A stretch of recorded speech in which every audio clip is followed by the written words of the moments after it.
Hello, my name is Alex Rowe, and I will be answering the synthesis report question on why House incumbents usually win congressional elections and why sometimes they lose.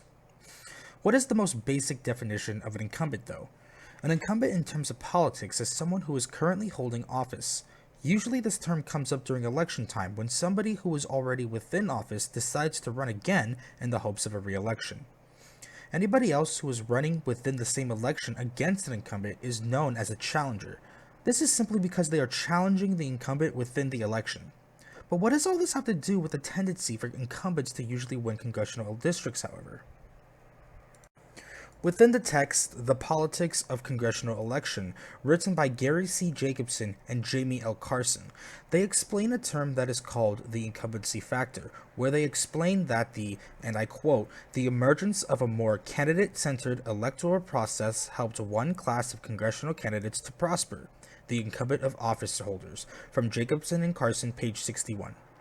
Now, does this mean incumbents will always win congressional elections simply because they're incumbents? Well, after all, further research does continue to support the incumbency factor, as Jacobson and Carson provide a surplus of graphs and tables that clearly indicate the dominance of an incumbent's continual consistency of winning elections. When looking at the basic picture, it seems clear that incumbents are always destined to win, but that is not always the case. Jacobson and Carson both admit that their data is not always consistent and that there will sometimes be variability with how elections go. So, with this in mind, now we know that no, incumbents will not always win congressional elections simply because they are incumbents. But why is it that they usually win anyway? So, let's get the most basic and generic answer out of the way. So, why is it that incumbents usually win congressional elections? Well, it's because there are so many benefits that come with being an incumbent. I mean, think of it like this. If you're already an incumbent holding office, you've already accomplished something that most people can't. If you're an incumbent, you were elected for a reason. You're literally an incumbent because you've managed to convince the majority of voters and constituents that you're simply the better pick for office. You've already beaten somebody within the election, now all you have to do is do it again. But this time, you're more prepared. Unlike the first time you ran, you know what it's like. You know what the atmosphere within the air is. You know the pressure upon your shoulders. You know the feeling of needing to give it your all so that you can win. You've already experienced this. You know what you have to do. Right off the bat, you have an advantage over your challenger. And with your previous victory means name recognition. You will easily be recognized by the majority of your district as you had to earn their trust before in the past. Name recognition is arguably one of the most important things to have when you're participating in any election of any kind. Regardless if you're an incumbent or a challenger, nobody is going to vote for you if they don't even know who you are. Another one of the benefits of being an incumbent are having the perks that come with being in office. This is extremely important because having a variety of tools and resources that aid you within your election will make it not only a far more easier task, but more importantly, a far more effective task for the incumbent. In a way, it's entirely not fair for the challenger at all. That's like saying taking the incumbent and the challenger together, asking each of them to build a house while giving the incumbent all the tools, all the materials, all the workers that they'll need. Meanwhile, for the challenger, all we give them is a high five and a pat on the back wishing them good luck. Now, granted, these perks for office can't be directly used for the campaign itself, but the incumbent can definitely utilize these resources to ensure communication with them and his or her district. Another benefit that incumbents have is money. After all, money is what makes the world go round. Now, money is a controversial topic amongst other people. People constantly argue things like money isn't everything or money doesn't bring happiness. Well, for people running in elections, money is quite literally everything and can bring you happiness. In other words, money is very important.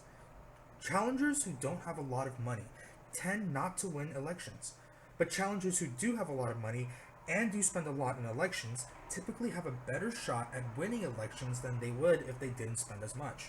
Now, Jacobson and Carson state on page 91 that it takes around $800,000 minimum to even have a competitive campaign. With that kind of money, you're not even ensured that your campaign will be effective or even good. You just have enough to merely compete. And I don't know about you, but $800,000 sounds like a lot to me. I'm someone who goes crazy whenever they find a penny on the ground. I can only imagine what a challenger may feel like needing to raise that much money. And the reason this acts as a benefit to incumbents is because they're not so restricted when it comes to raising that much money. In fact, Jacobson and Carson state on page 92 that incumbents spending a lot of money is actually a sign of weakness that comes from them. After all, incumbents are already well known and well liked. Them spending more money, if anything, would mean that it's because they actually perceive the challenger as a threat. All in all, money is a big advantage for incumbents because they're not as obliged to raise so much money just to compete. Them being incumbents alone already make them a worthy competitor. Jacobson and Carson also state that most challengers never raise the amount of money needed to successfully run a competitive campaign anyway. So in conclusion, there are many benefits that you have as an incumbent over your challengers. You have name recognition, you have experience having already participated in previous elections, you've got the perks of being in office, you have money, you have the money advantages that you have over your challengers, you have everything.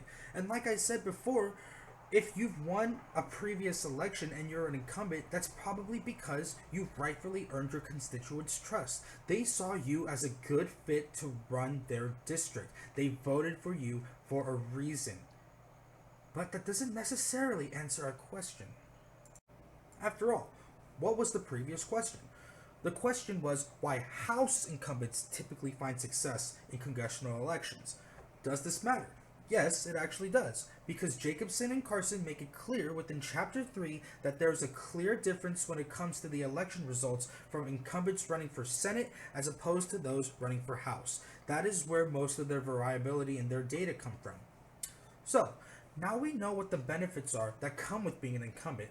Let's go over why House incumbents typically find success in congressional elections. Well, for starters, let's take everything that I've said about incumbents so far and just apply that knowledge I've given you to their title every time I talk about them from now on. Okay, so the main reason why House incumbents find so much success and why they typically win congressional elections is because the House is based on proportional representation. The term House redistricting and gerrymandering have something to do with this. Essentially, both these terms draw district lines to achieve some sort of purpose. And the reason that this is important for candidates within elections is because they can essentially draw the line wherever they want to make it so that they have the highest chance of winning their respective congressional election, give or take some restrictions that the state may put on where they can draw these lines. Think about it. A state can be heavily split between Democratic and Republican. At this point, a member of Congress can simply redistrict state lines so that it mainly consists of constituents within their party who will easily support them. And why does this benefit House members more than Senate members? Well, it's like I said before.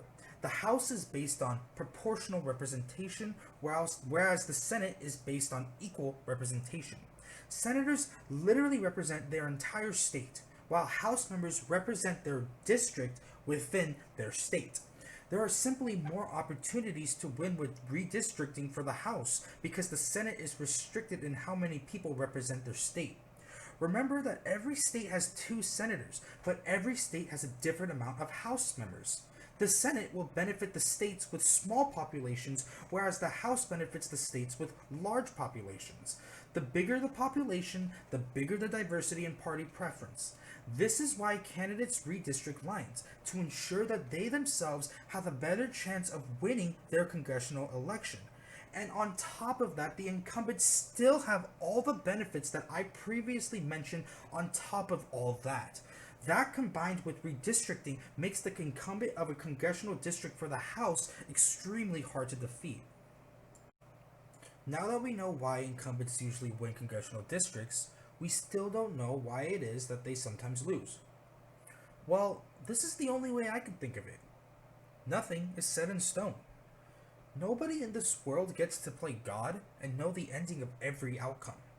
Nobody has the power to ensure a specific conclusion, to reach a specific finish line, to make sure something goes their way. Just being an incumbent doesn't automatically ensure that you'll always win the election. After all, at the end of the day, incumbents are only human. They can only do so much. Their mistakes or the things that they could have done better are ultimately what caused their loss at congressional elections. Maybe the incumbent didn't run an effective campaign as their challenger did, and that they could have done a lot more to ensure the people that they were indeed the way to go. It happened to Joe Crowley after he lost to Alexandria Ocasio-Cortez. It happened to Eliot Engel after he lost to Jamal Bowman. It happened to Dan Lipinski after he lost to Mary Newman. It's happened before, it can certainly happen again. Sometimes the challenger can benefit from a state's shift in party preference. Sometimes the challenger is actually very qualified and has earned a name for themselves through their achievements and qualifications. I would know. My presentation was on Colorado between Gardner and Hickenlooper. So in conclusion, being an incumbent has many benefits, but those benefits will never ensure your victory. Thank you.